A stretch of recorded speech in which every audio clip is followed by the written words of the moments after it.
Welcome to the Fulfilment game. Here, we have meaningful conversations with extraordinary professionals exploring life, work, and their personal wisdom in a context grounded in spirituality and contribution. I'm your host, Amit Sood. Today, we have Dr. Sage Breslin. Dr. Breslin is a transformation psychologist and a breakthrough coach. She is America's foremost narcissist recovery expert who empowers high achieving women who've been knocked down and derailed or devastated by bad relationships. In her 30 years of experience as a therapist, Dr. Breslin has helped thousands of women reclaim their lives. What makes today's conversation really promising is that Dr. Breslin is not just an extraordinary psychologist and expert on relationships, but she's also the very first clairvoyant that I've ever met. So stay tuned. Let's have a conversation with Dr. Sage Breslin. Welcome. Thank you so much. So happy to be here. Thanks for joining us. Dr. Breslin, tell us about Sage. Tell us your story. What are the challenges of being a transformational psychologist who's also a clairvoyant? What did it take? Wow, that's a big question. I think about how I became a psychologist, and that story, there's some simplicity to it, and then it evolved over time into what I do now for a living. The simplicity was that I saw a movie when I was 11 about a social worker working with autistic children, and it so spoke to me. Not that they were autistic, but this woman was able, through a lot of diligence and a lot of attention, to unlock this sort of secret life underneath what she saw and what she was experiencing, which I think was probably very frustrating. But she found this sort of secret way in. And I loved that. I was just so struck by that, that I just knew that's what I was going to do for a living. Now, I had never worked with autistic children before. So by the time I 19 or 20, I was in college and I did an internship working in a group home for low functioning autistic children, so severely autistic children. But the children were anywhere up to 17 years old. So unfortunately, I was really brutally attacked while on the job. And this poor child was only 14 years old, but he was 6 feet tall. And I was 5'5" and pretty young. And I didn't see it coming. And luckily, the cook ran down the stairs and discovered him and hauled him off. And I got myself home and I was able to recover. I did go back to work to finish my job. But I learned in that moment that it wasn't working with autistic children that was so intriguing to me. It was being able to unlock that secret. I had to learn my way through that. I loved the notion of being able to work with people to unlock their hidden secrets and to allow that transformation. I thought it meant working with autistic children. I learned that wasn't my sweet spot. It wasn't just because of the assault. It was that I found it frustrating not to be able to communicate and to explore in the ways that I felt gifted in. I started in what felt like a simple journey. As I learned, as I got experience, I really found that there were other things that had happened in my life that allowed me to recognize my secret sauce, my superpowers. And that was working in the field of trauma to a certain degree because I'd had trauma and I knew what worked for me and what didn't work for me in my own recovery, but that I discovered that I was really good at relating to people and identifying what they needed. And who I became and who I stayed as about 25 years of my professional life, all well and good, it was really during the last 10 years that things shifted in a pretty spectacular way to give me the niche that I work in now, primarily working with high achieving professional women who have been derailed by toxic relationships, narcissistic abuse, that sort of thing. But I suppose anybody could do that. But the reason I was directed to do that was very spiritually driven. And I can share more about that later. So, and maybe it just comes up now. Yes. So the other question you asked was, how does being clairvoyant, like, how does that fit in? And so I guess to finish this story, during my cancer journey, I was diagnosed with bone marrow cancer in 2017. I'd had it probably since 2016. So it's been about 10 years now. During that cancer journey, actually, after I had my bone marrow transplant, I was walking the dog and I had this download, very detailed set of images. Sometimes when I meditate, I will get these just images or videos that come through, and sometimes I have a sense for what they are, and sometimes they're more detailed. And in this case, it was very detailed about a life that I'd had before this one, long before this one. And I had been, in my lifetime, I have been really trying to recover and clear the docks of all of the things that I've been through. I want to keep a clean slate so that I can be a good medium and be of service to others. And as I went through this cancer journey, I kept on feeling as if I'd missed something, because I thought, like other people I knew, I was going to have this transplant and I was going to go into remission and life was good to go. And I learned pretty quickly that remission went off the table. I was told, we're going to try to get you quality of life, and we can pray and we can hope, but we're really going to just take this 1 year at a time, which was devastating news. And it caused me even more to feel like, what did I miss? Did I miss something, that I still have to be sick, that my body believes it's important for me to still be sick? And I'm out walking the dog about 9 months after my transplant, and I have this, I don't want to know what else to call it other than like a download, like a gift landing on me in visual format. And I got my way home and I put the dog up and I laid down in my bedroom and I thought, okay, I'm paying attention. Go ahead. Tell me what you need to tell me. And I saw this lifetime from the 1600s, and it was gruesome, vivid detail. And I heard very clearly, do what you do for her. Okay, well, how's that going to work? Okay, all right. And I thought, okay, this is what I'll do. And I went back to that lifetime and I engaged with her, this other version of me, engaged with her. I encouraged her to bring all of her energy into her center. I engaged her to let go of everything that had been done to her, that she'd endured, the hardships, the mindset, what she'd come to believe about herself. And I said, no, explode it like a star. I watched this whole lifetime literally just be exploded into oblivion. And I'm watching this as if like a movie on a screen. And I thought, oh my gosh, what'd I do? What just happened? And then I saw just this beautiful, sort of brilliant being come out of that. Oh, okay, this looks good.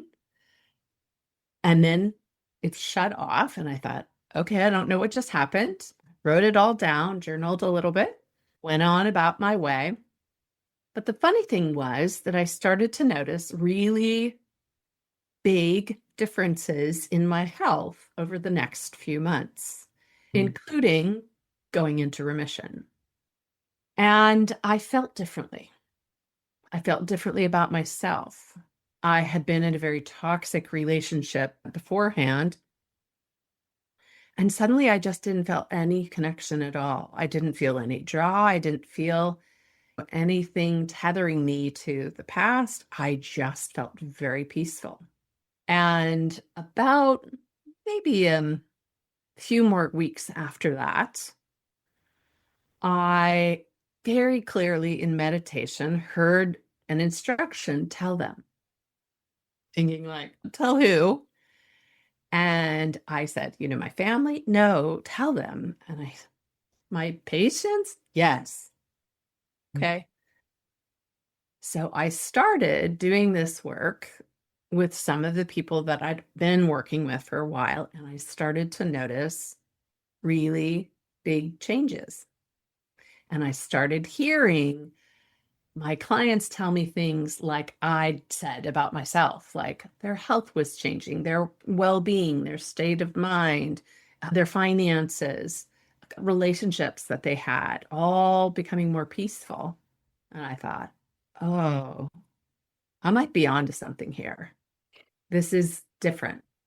And then I had one more meditation, and that instruction was organize it and make it. And that was the birth of the Rose system, which is, I'm the founder of that. And that is where I work, restoring old soul empowerment. I work, as I said, primarily with professional women, but my niche is I work with old souls. I work with people who are very soul driven and invested in healing, uplifting, and serving other people, but who are very often targeted by narcissists because we got high octane fuel. We're that wonderful energy that is very attractive to people who need that, unfortunately. So that's a little bit about what my timeline has been to where I've come to now. I can certainly talk about being clairvoyant and what that journey was like. I just wanted to share with you that it really altered my life in such an incredible and spectacular way during the last 10 years. So that's the main spot, is that by trusting that intuition, that divine being within really led me to an entirely different place than I ever thought I'd be. Wow. This was as if a whole lot of list of chapters, as if there's so much in the story that I feel inclined to, okay, tell me more, you know. Of course. But the first question that comes to me is, Doctor, tell me, how do you make a spiritual sense of what you just described? You spoke a little bit about what gives spirituality from your point of view meaning. How do you make a sense of life in a spiritual way? All right. So I have a couple of different answers to give you. So, you know how many people will ask, are we here to learn something? Are we here to learn lessons? And for those who believe in reincarnation, like, why do we keep coming back? And what is are we not getting it right? So then we're punished by having to return. And so I heard something from Neil Donald Walsh, I think in his first book, Conversations with God. Might have been the second book, but I think it was the first one, where somebody had asked him, once he had come to understand that he was channeling God's word, and that's how he writes. They said this question, like, why is it that we're here? And are we here to learn something? Are these lessons? And I'm now going to give you the gist of what he said rather than what he said exactly. But he said something akin to, if God is all light and all dark, then the only way to commune with God is to come however many lifetimes is necessary to collect all the data, all light and all dark. When you get there as a sentient being, you will then commune with God. You will then be in the presence, in that oneness. So data is a word I use probably because I started out my life as a scientist, right? So I liked the idea of that it wasn't about learning a lesson for which we could be celebrated or punished, but it was simply about consuming experience. It was just about experiencing everything. And so that's something that's a foundational idea that has really allowed my life to be easier. So when something happens, I'm not thinking, why am I being punished? Or what happened? What did I do? Can I do it again? I'm thinking, wow, okay, that was an experience I would rather not have had, but I guess that takes me a step closer. Or, wow, that's really a great experience. I love that. How fun. I just stay present to it. And I stay present to the idea that I'm collecting data points. I'm just filling it up like a pinboard. Ding, ding. Okay, I'm collecting away. And I can enjoy it if it's enjoyable, and I can have feelings about it if it's unenjoyable or really uncomfortable. And beyond that, it doesn't really bode well for me to get too involved in what is it or why did it happen. Even my cancer journey, there were a lot of people, and I'll cut it down because I'll try to keep it PG, right? So they say F cancer, right? Yeah. And I'm not an F cancer girl. At the end of the day, cancer appeared in my life and actually gave me an opportunity that I don't think would have existed in any other way. The opportunity was this: I was in a very dangerous and unhealthy relationship. And the one thing that he could not do was hold space for any kind of medical drama. Not one to, can't go in the hospital, can't visit someone in the hospital, that kind of thing. And this took me right into a realm where my family could be, or my friends could be, or I could be completely safely without that drama coming into my life. And so number one, it actually created a weird sense of safety for me that hadn't existed in decades. Number two, it showed up and provided me with other opportunities, like the one that I described when I was walking the dog, that completely altered my life. And I'd had other sort of divine 2x4 therapy. I'd had other experiences where I felt like God would just swat me one saying, "You're not listening. If you would just listen, we could just do away with all this nonsense. Just need to listen." This was, I feel like, the end of that divine 2x4 therapy. I had to listen. It was definitely a come to Jesus meeting when I'm staring death in the face and saying, "I really don't feel done yet. Really like to be around here for my kids. I really have some more to go, God." And I got this message. Okay, good. If you're really done with attaching yourself to unhealthy things, you're really not going to do that anymore. I'm going to show you how to get rid of that narcissist magnet. And I'm going to show you how to keep it away from you. And and I'm going to show you what you can do for the rest of your career, helping other people do that same thing. And so how would you ever malign that, right? That is just a gift. No two ways about it. So when people get on the F cancer journey, I'll do a little support emoji, but to me, the cancer absolutely delivered a beautiful gift. If it becomes active again, I don't feel ready to leave my children or my grandchildren or my clients, but if that's what has to happen, then I'll embrace that as well. But right now, I feel like I'm pretty good to go. I get it. Beautiful. Or stay, rather. I'm really good to stay. Yeah, I know what you mean. When you think about, also, there's a lot of your work which is around relationships. Yes. And when you look at your own journey, of course, that made it a priority as well.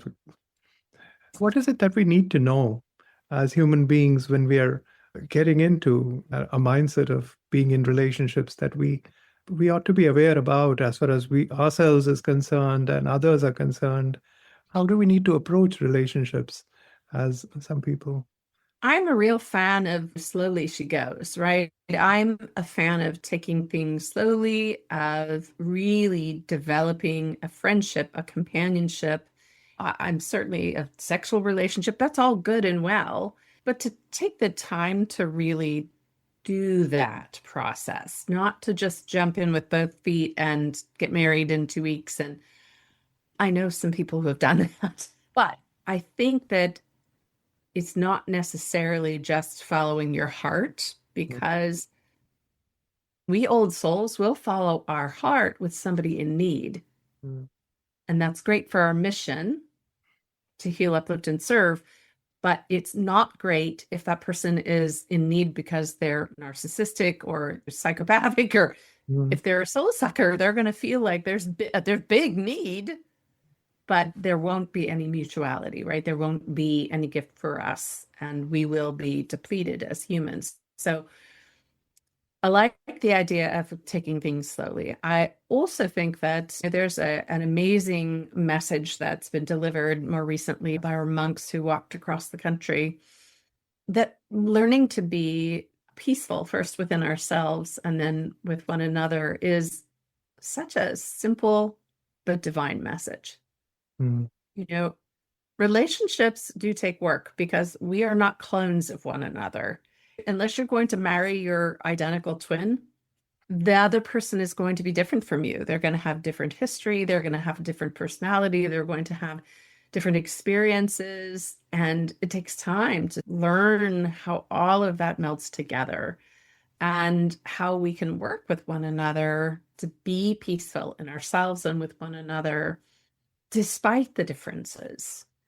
And that's, again, I think that's something that takes time. It takes patience. I think probably what we can learn from how our intuition works in those journeys is to really listen in and listen where it's coming from. If it's coming from a place of fear, that may not be our highest self talking.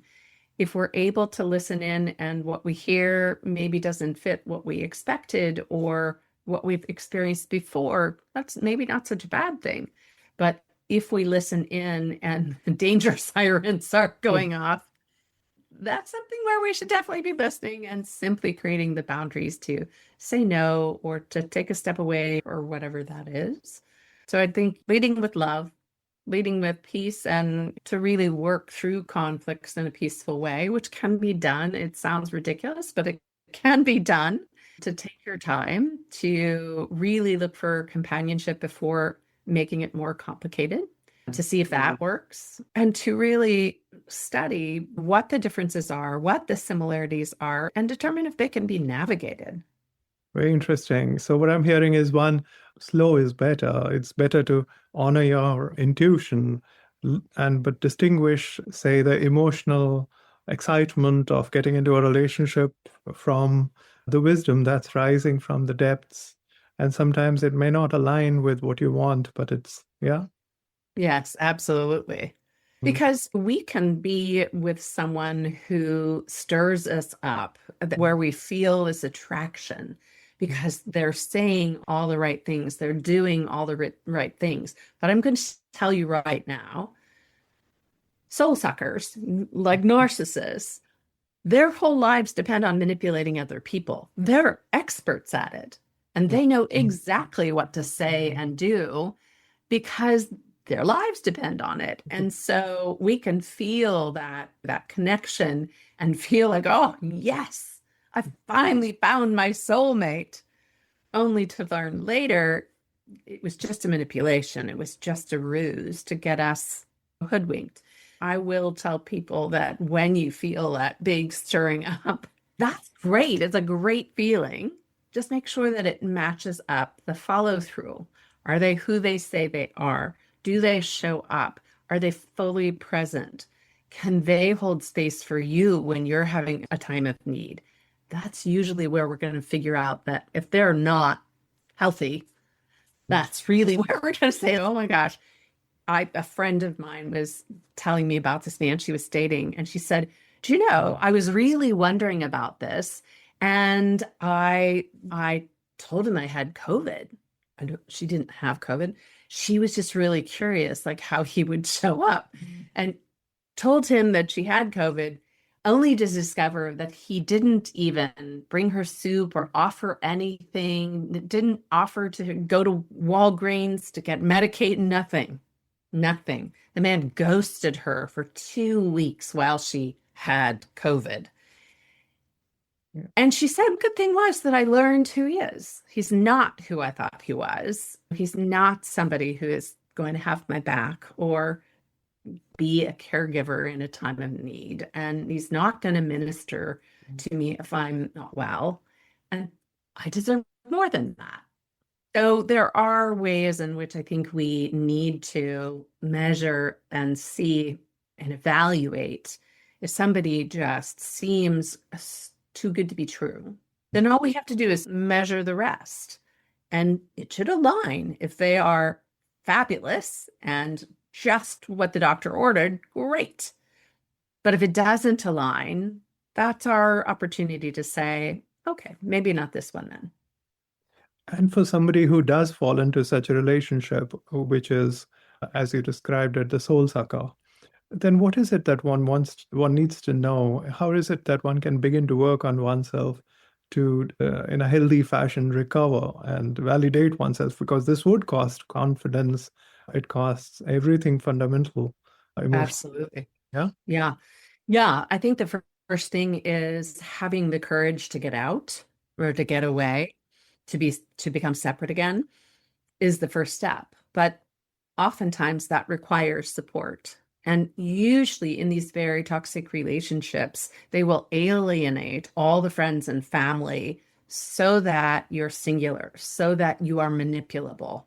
And so oftentimes we feel alone and we feel like we have no one. And even just reaching out to a resource like myself, where, okay, maybe I'm not a friend or a family person, but I am here and capable of knowing the truth and capable of then helping you design the resources you need, helping you develop a tribe, maybe even helping friends and family come back to you. So it's, this is not something that we heal from alone. That is not possible. I have not seen that in 34 years. What I'd like to say is the first step is getting out. The second step is gaining access to resources. Maybe then the third step is be around people who remember you before. And sometimes we've had this string of really unhealthy relationships for a long time. If there aren't friends or family members who remember before, maybe there's a photo album that helps you see who you were before. Or you get a regression therapist who will take you back to who you were before if that's the need. Because beginning to recall your truth, beginning to remember who you were before is so valuable because then it allows you to separate. Is it because we lose ourselves in these relationships? Just trying to understand. Yes. So in really toxic relationships, especially toxic long relationships, many people develop something called Stockholm syndrome. And that is a coping strategy. But the coping strategy on the surface looks terrible, but it's really necessary in the relationship. And what happens is if we are in an untenable or very dangerous situation, we don't want the perpetrator or the narcissist or that soul sucker to be upset or aggressive with us. And we learn how to keep the peace. And the easiest way to keep the peace is to adopt their reality. So if we've always said, well, sky is blue, and they say, no, it's green, we don't just pay lip service to, sure, okay, it's green, because they'll spot that. They'll know you're just lying to try to calm them down. But in these situations, and when you develop Stockholm syndrome, honestly, you look up and you think, I wonder why I thought it was blue. That's a lovely shade of green. And that believable lie, basically, it's a lie unknown to yourself. Adopting their truth, their reality is how we can more comfortably be in the dangerous situation. Unfortunately, that means we give up or surrender our reality, our truth. So when we are able to exit, it's all about just plying off all of the crazy convenient lies that they've put on top of us to find our own reality, our own truth again. Because honestly, that's the only way we're going to move forward is remembering, what I like to say, remembering who we are, putting ourselves back together again, taking our souls out of the vault where we put it for safekeeping, mostly unconsciously, putting it back in the driver's seat so that we are empowered in a sort of divine way. We can access again that connection to the divine and to ourselves, to our community, our friends and family, so that we can move forward. You spoke a little bit about intuition, and I feel inclined to also ask you many more questions about clairvoyance. So tell us a little bit about your journey of discovery as far as these extraordinary abilities are concerned. And also, I feel, is it accessible to everybody, or is it a gift that shows up only for few? And if it were to be open to, in limited extent, as an intuition be available to others, what is it that we need to do to be open to it? Tell us about your Yeah, journey. it's such a, I'll go back to what my experience was, but I will respond to, is it something that everyone can access? Technically speaking, probably, but experientially speaking, that's not what I've seen. I've Mm, seen it just more available to people who came in that way. Yeah, because I've met a lot of people who don't, even if they want to access their intuition, they seem blocked. It seems like it's just not very available. I have taught had a group called Intuitives in Training. I've taught people to be more sensitive to themselves and to their higher selves, their wisest selves. And I feel like I can teach that pretty well.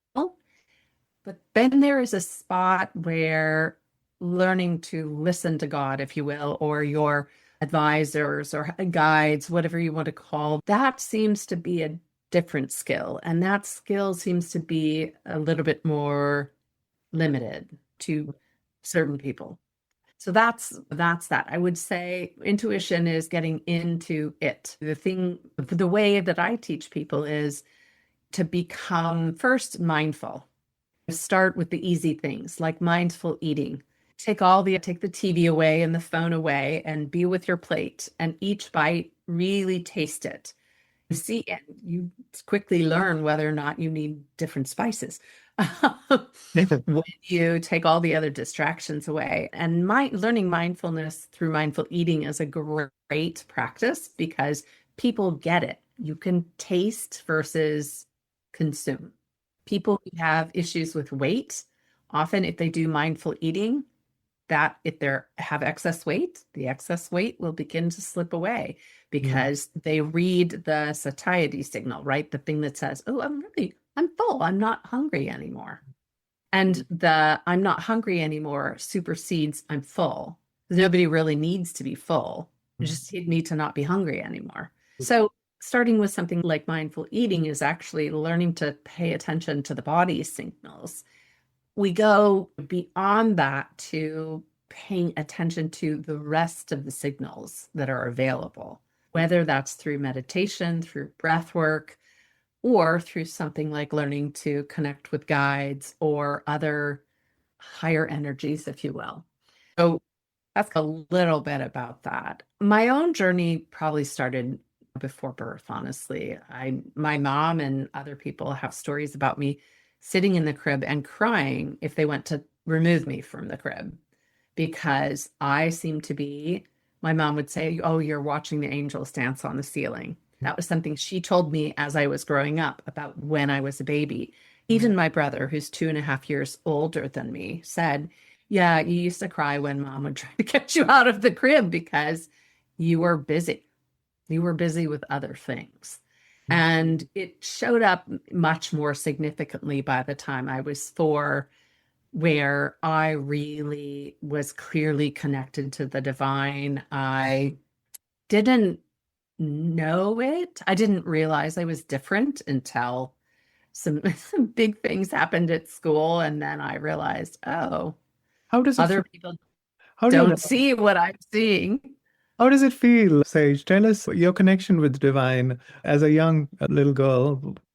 How's Yeah, I thought it was very empowering initially. It felt like being filled up with energy. It felt like being very supported until I realized that I was different. And then that wasn't so comfortable. At one point in time, I was doing a lot of poking because I couldn't tell the difference between who had a body and who didn't have a body anymore. um, So poking is not a good thing when you're a little person. Other kids don't like it. you used to see people who weren't quite in their body and you wouldn't be able to tell the difference. I couldn't tell the difference. They all looked the same to me. They didn't look see-through. They looked like people. Mm, So I really didn't know if they were dead people or alive people. I didn't know. They seemed the same to me. So that discernment became clearer over time, but it was isolating. And I realized I am different than these other kids, and maybe that's not a good thing. I think that I then became more isolated, which meant that perpetrators could see me easier and could manipulate me more, which wasn't a good thing. But I held on to who I was, and in my opinion, I was raised religious, but that kind of disappeared in my teens as I did more of my own individual exploration. And then I would say I became deeply spiritual, and I developed a relationship based on my terms rather than what a book told me or what other people told me I had to believe, which was helpful. By the time I was 17, my first job was with NASA at Jet Propulsion Laboratory, and I was working in science as a scientist. I was working in a spectrometry lab, and I was feeding in materials through one of the shuttles, like outside materials that protect the shuttle from blowing up in the atmosphere. And I was feeding materials in, and I would look at the screen and it would generate a piece of paper and it would show the graph, and things would either explode or they wouldn't. It was just a thing. And one day I had this weird experience and I saw the graph and thought that I'd grabbed the paper already. And then the paper came out of the machine with the Later. graph. And I looked at my hands and I reached out and I pulled it, and it was exactly what I had seen. And I thought, what in the world? Mhm. What just happened? And that's when life changed. And I realized, oh, I wonder if this is part of that thing I have. And I think in many ways, I wasn't sure about how to embrace it. I had some friends who thought it was cool, and I was the ghosty one. No, I was the one would you lead a seance? Can you talk to the spirits? And I did, but I didn't want to be a party trick.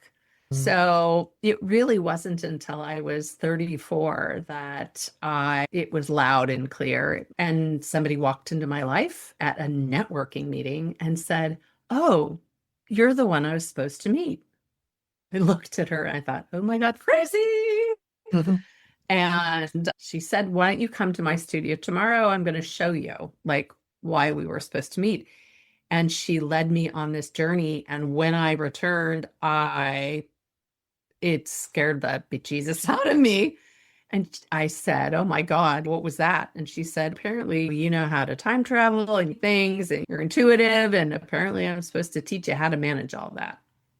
And initially, I just thought, yeah, crazy. This is crazy, because I was a psychologist and I was taught very traditionally. I was taught in a psychodynamic university and a psychoanalytic university. And I just said, okay, I'll try one more time. And so 4.5 years later, I had been working and incorporating it into my practice. I had been working with her and a friend who was an acupuncturist. And together we achieved some really remarkable things. And I couldn't go back. And I had by then enough of my own experiences that I realized I'm not crazy. There's nothing wrong with me. This is a special gift. This is something that I've put my time, energy, and money towards learning how to manage the gift. I can't control it per se, but I can manage it. And I think there's value here. And I never ever read unless somebody gives me permission. There are boundaries how I work with these gifts. Every once in a while, though, something will happen and I'll just think, okay, what do I do with this? I'll come near somebody and I'll just get an image or an idea or a message. I am probably not like that. What does she call herself? The Long Island medium, or I don't remember what she's called. And she just stops people and she starts talking to them about, "Oh, your dead brother said I need to tell you this." But I'm not sure I would ever want to be that. But there have been a couple of times where I've interacted with somebody and said, this is going to just sound crazy, but I don't think I'm going to be able to drive away from this spot unless I tell you this. So please hear that. Hear it with a grain of salt. This is what's come to me, and I'm offering it to you. And usually there is a very sort of big emotional reaction. I've never done that and not had somebody say, oh my God, died the other day, or that's amazing. I've been wondering how to connect with my mom more, whatever it is. So, but generally speaking, the people that I work with and in which I'm really incorporating the clairvoyance, there are people that have come to know me through other people, or they've heard about me on a podcast and they want to hear if anything comes through. It's not a done deal, though. There are times where somebody wants a reading and I hear almost nothing. That's very rare. But when it happens, I just tell them there's no information available right now. And it may be because I'm not the right person, or you don't trust me, or it's just that something is coming and I'm not supposed to change that, which is more often than not. Something is happening, and my knowing more or telling them more would get in the way of whatever process is happening. So I just try to help them understand that sometimes things happen like that. But generally speaking, it's useful information. So, for people who haven't experienced it, who haven't met people who've experienced it, what is it that from what you know as a framework of things? I am thinking about very simple questions, and it might sound strange and far too simplistic. For example, what are dead people up to? How is it that we make up our mind to be born here? And Yeah. and you spoke about past and future as time, and when we Yeah. were speaking about it, knowing about the past Yeah. and knowing about the future. So put things in perspective a little bit about what is it, how do we how can people understand the context that you have experienced, but they haven't? Oh, that's a chock full of nuts right there. That's these are the questions. So there is probably a way to keep things very technical when thinking about how one person can know something for a person they don't know, that they haven't met, right? And there is a piece of science that helps us understand that. So if you think of the fact that we are all protons, neutrons, and electrons. So we've got these little spinning atoms pieces. And everybody's got that. You think of it like an electrical energy grid, that all that information goes into the grid. And some of us are just more adept at taking the information off the grid and interpreting it. That's sort of how I think about it technically. How does this happen? How does one do this? Some of us are better receivers, let's put it that way, right? So that all makes sense. Now, early on in my training, I asked, and I trained with two different people, and then I went on and trained with the third as a shaman. I asked a question which made this older gal really smile. And I asked, is there a God? And if so, and what about these angels? And how does that all work? And what made her smile was she said, that is not mine to answer, first of all. Second of all, if you have a question, why wouldn't you just ask it? And she meant not to her. Okay. So that evening, I decided I would, in my meditation, simply ask for an explanation of how we're here and what is this fabric and how do we get here and what about those who are on a different plane and so on and so forth. And I in fact, wrote about it. I got a very specific understanding, which I will call a spiritual understanding, not a technical one, but kingdom of heaven kind of understanding. And I would never want to put that out as a truth, because it was an answer to my question. If somebody else asked that question, they might get a different answer. But it helped me feel more comfortable with my own existence, with my own origin story, with my own gifts, and with the way that I can best interact with other people. Because there are plenty of people who they have premonitive dreams about accidents that are going to happen, and they communicate that out, and the accidents then don't have to happen. That's not a gift I have. I do have occasionally downloads, meditations, images that come to mind, very specific. They're usually in a video format where I have very distinct information about something that is going to happen, the date, the time, the people involved, sometimes even the license plates of vehicles that are going to be involved, say, in an accident. And I had something like this happen during training, and it terrified me. Tell us, I was with my trainer at the time, and she said, "What is going on? Why are you crying? Why are you getting all anxious?" And I told her the story, and she said, "You need to ask what you're supposed to do with the information." And as difficult as that was, I asked, "But what do I do?" And they said, "Oh, you're not going to avert the accident. You need to be there, like in spiritual form. You need to go there, and you need to calm everybody down, because that's how you're helping." Mm. And it was like, okay. Then it was on the afternoon news. It happened one other time, very similar. And again, it was on an evening news. And the parties involved all said that they were originally very frightened and then calmed down. And that they couldn't understand why, but there was a calming influence. Really? Is this really going to be my life? And it felt for me to be, it felt too far out to just be called on in this way. It was too disturbing to have children and a practice. And so I opened myself as a medium for those kinds of things when it was appropriate, where I could incorporate it with my life and not take away from my children or my patients. So I became useful to the police and FBI when they were looking for people. That was how I became more useful, but in a way that was less disturbing for me. You did work with the system out of what was coming to you and sharing, is it? Yeah.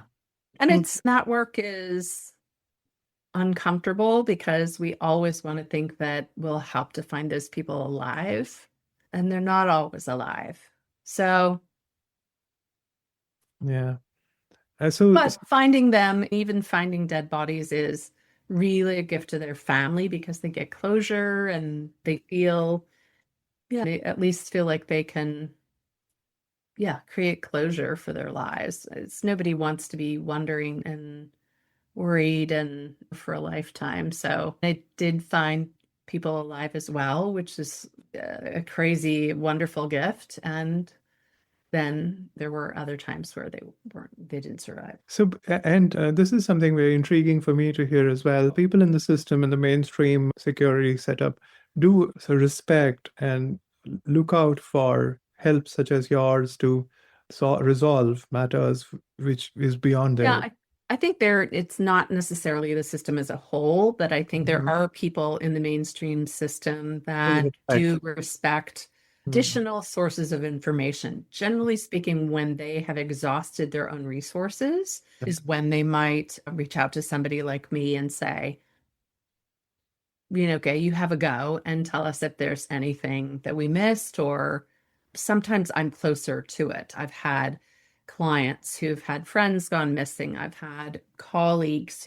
one colleague, her father had gone missing. So sometimes it starts with somebody else that's close to me and brings that attention. I had a missing persons case where it was not my client, not attached to my client, but my client had seen it, and it was somebody she distantly knew, but not even in the US. And so she connected the dots between the FBI and Interpol, and then plugged me into that and said, I think she can do this.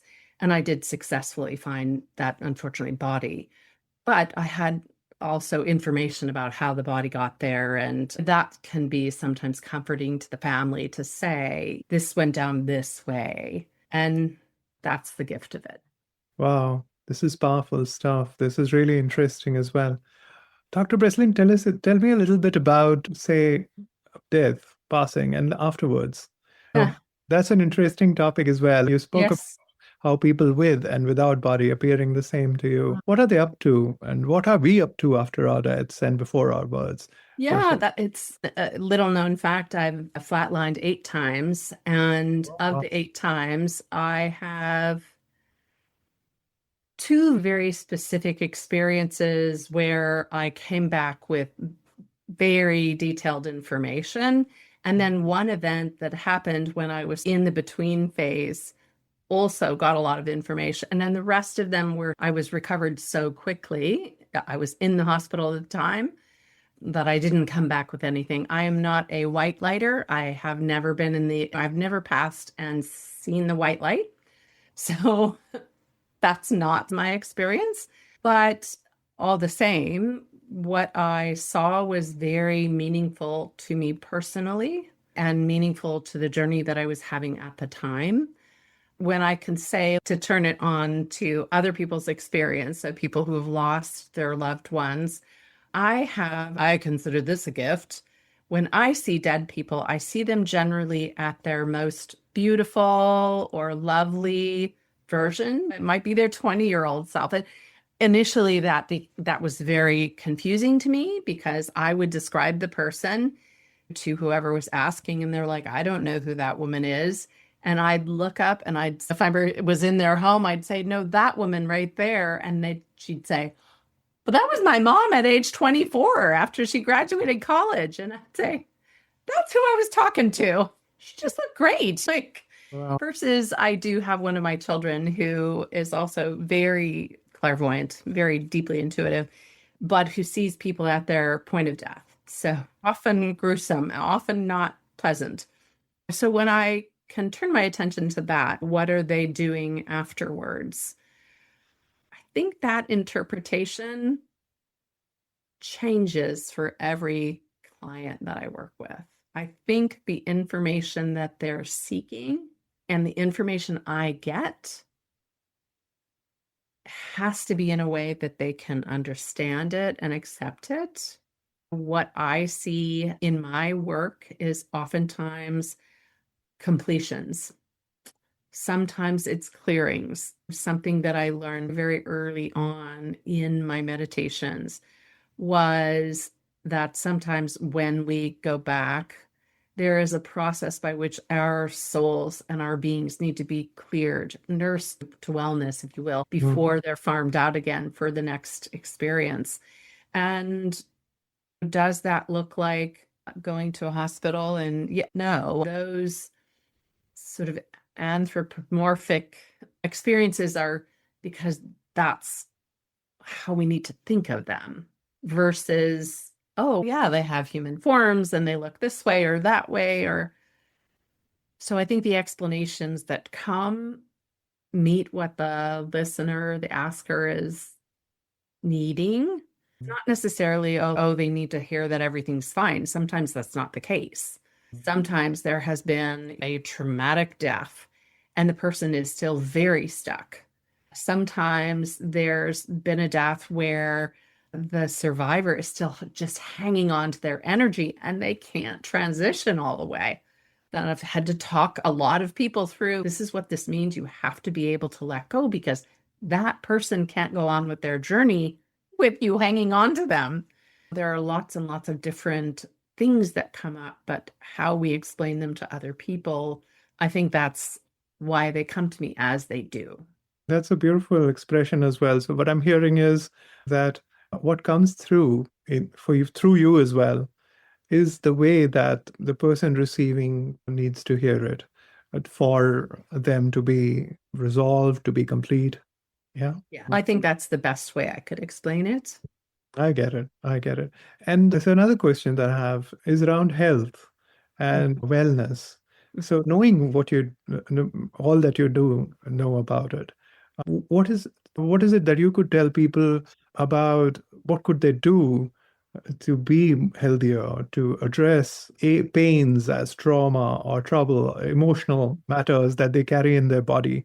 That what is the best way for them to heal and address that aspect? Yeah, I love Bessel van der Kolk's book, The Body Keeps the Score, right? Yeah. I think our one of our greatest problems is we think that emotions live in the mind or the brain, and that's just not real. They live in the body. And so our bodies are talking to us all the time. And how we listen and what we hear has the capacity to alter what we do. So honestly, back to mindfulness, I think that learning to listen to your body in a much more careful and diligent manner would Mm, probably improve the health of most people. mm, I gave the example of obesity before, or people with extra weight, mm, typically because they're not even listening to the body. When the body says, I'm not full anymore, or I'm not hungry anymore, versus I'm full, versus I'm over full, those signals are really important if you are trying to, say, avoid having a cardiac issue, or you don't want to have a heart attack, or you've got a family history of these things. Okay, then you need to look at what are the risk factors. Okay, now how do we listen to the body to limit the risk factors? And I'm not perfect. I have extra weight from here and there, and I'm not asking anyone to be perfect, but learning to be mindful is an entirely different situation, right? And we can be mindful, we can listen to when we're thirsty, drink water. That's important. yeah. Plenty of people who they have a glass of water each day and they think that's hydrated. But if they listen to their body, they might be consuming other beverages, but they're not consuming what their body is calling for. Mm, So again, I think when it comes to health, I think the first thing is learn to listen to your body. And the second thing is I love the body mapping, the Chinese medical map, where you can tell where in the body is which area houses certain emotions. That altered my life completely when I first got into training. And so I think doing some version of that where you're listening, if you're constantly having headaches at the base of your skull, you may want to attend to things in your life that are frustrating or angering you. And then you may want to address them, mm, get mm. rid of the headaches, because I guess it could be structural. I guess it could be a tumor, but more often than not, it's the tension that comes from our emotions being managed by certain areas of our body. Body's just trying to be helpful. Yeah, yeah. And when you think about present times, Dr. Preston, when you think about the times we are getting into, what do you feel is the message that comes to you to, or how do you see the future as far as humanity and this civilization appears to be headed towards? As you see, there's much happening which is all the time new, but presently quite different, to say the least. What comes? Yes. I think, unfortunately, the current choices are creating such anxiety in our people that all they want is relief from the anxiety. And so many of them are choosing to self-medicate in order to relieve that anxiety. Some are leaving the US and going elsewhere, trying to avoid the hotspots. And I think many are just feeling anxious, and that vibration goes out again, back to this sort of electrical grid, if you will. And then many people feel anxious, and then many people start acting out of that anxiety.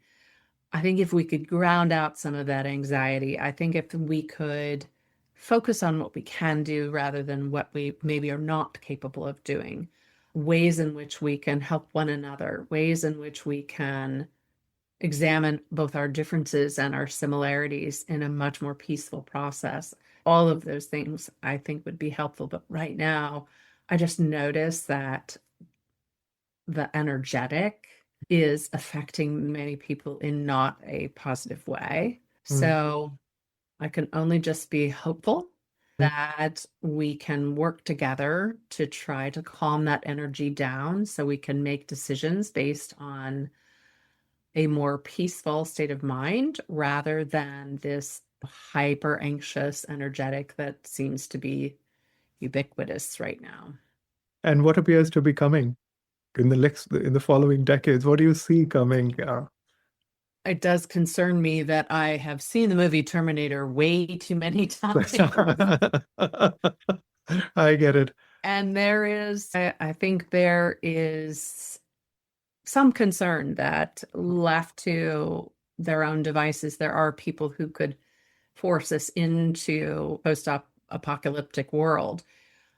I've also, though, heard many times that there are forces coming that may allow us to have a new world order, which is operated and managed by an entirely different style of living, one that is more collaborative, more cooperative, based on deeper humanity that may be separate from some other set of people as well. I don't really know, but I think that where we're headed is very different than where we are right now. Tell me a little bit about the rose system, Doctor. What is the rose system that you've drafted? Sure. Tell us a little. Sure. So the rose system, rose actually is a sign of spiritual transformation, but here it's also an acronym. It stands for Restoring Old Soul Empowerment. So for old souls who've been knocked off or derailed by toxic relationships, it is a 10-step system. The design is a year long where women work together to unpack their experiences and then to really embrace their own soul-driven self, reactivate the soul, and then redefine their lives, remodel their lives so that they have the right resources, the right tribe that can help empower them as they move forward, perhaps in a new direction. So sometimes we see people for a session here, a session there. Most of the time, I would say it is more goal directed. So we have a 3-month program that is Ditching the Narcissist Magnet. It happens to be the same first 3 months of the Rose system. So sometimes people get to the end of that 3-month and say, but I want it to be in the year long. And we say, okay, we'll just transition you into the journey where you're going to have other women who are going to spend that time with you. And the first 6 months are individual coaching or counseling, and the second 6 months is group coaching. And then we have retreats that are included in it. And we actually have a retreat coming up here at the end of May 27th to 29th. That we call that one Embracing Your Queen. It is just an opportunity to really learn to set aside the sort of things that you've been told that keep you back, keep you stuck, and step up into your most elevated, wise self so that you have a better chance of actually moving on with your life into something that really works for you. And is it only for women? It is only for women. I've been asked actually by a group of men, would you like to come and do a retreat with us? And yes, absolutely, I'd do that. This one has been designed for women. We have, I think, six spots left right now. I get it. So it's May 27th to 29th, Embracing Your Queen. Embracing Your Queen, yes. And if they want more information, they can go to www.therosesystem.com/retreats, and it'll be right there. Brilliant, beautiful. And there you go, guys. This is about, where does it happen? Where would this retreat happen? That's going to be in Oceanside, California. We've got this phenomenal beach house that is just beautiful so that everybody can have their own room, and we'll do most of our work out of doors, and just really looking forward to all of the women getting to support one another. Beautiful, beautiful. What did we miss that we did not talk about that's important for people to know? I think that you'll probably come up with something and we'll have another conversation another time. There's so many things that I've learned along the way that I'm always happy to share. And sometimes I don't even know what I've missed until I go away from it. And it wakes me up in the middle of the night to say, oh, you didn't mention this. Yeah, I get it. I get it.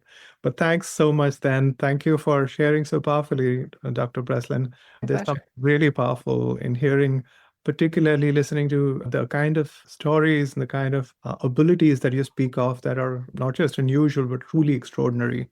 Thank you. Thanks for sharing so generously. Yeah, that's my pleasure, of course. And for everybody listening, this is an invitation to pause, pay attention to your body, to your emotions. I hope you have picked up something that would help you be somebody who honors your truest self. So until next time, take care, stay connected, and switch and play the fulfillment game. Don't forget to like and follow for more such conversations. Thank you.